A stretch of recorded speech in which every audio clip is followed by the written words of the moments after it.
Canelo versus Bud is set to be the fight of the decade, possibly even the fight of the century. This fight might bring back racism. We get to see two top 5 pound for pound boxers go at it tonight.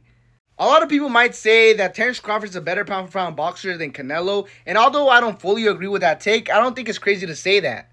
But that statement doesn't really coincide with this fight because they're not fighting at Crawford's weight. I know a lot of people are thinking that Crawford's about to do Canelo how Dimitri Bivol did him, but Canelo was fighting Bivol at 175.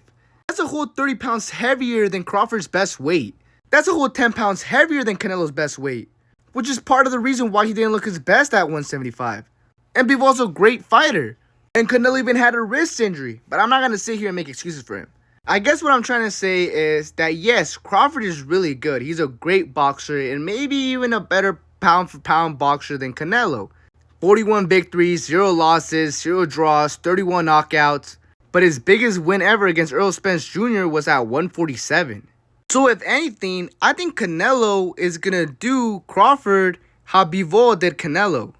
Crawford's going to look a little bit slower out there. You know, when Canelo was facing Bivol, he felt a 175 hit him.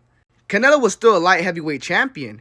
Crawford has never had an official fight at 168. Another thing I don't like too much about Crawford is that he's not very active. I mean, his biggest fights, Errol Spence, was back in 2023.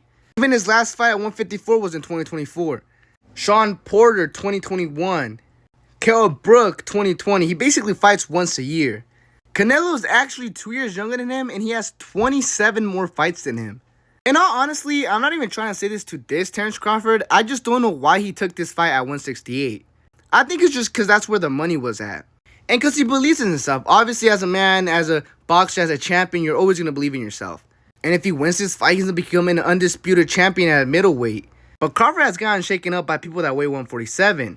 I imagine at 168. It's not no regular 168. It's Canelo, one of the hardest hitting 168 of all time. Maybe Canelo won't knock him out, but I definitely predict a knockdown.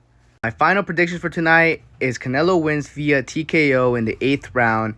Crawford loses, unfortunately for you Crawford fans. I don't know though. Let me know what you guys think and follow for more sport content.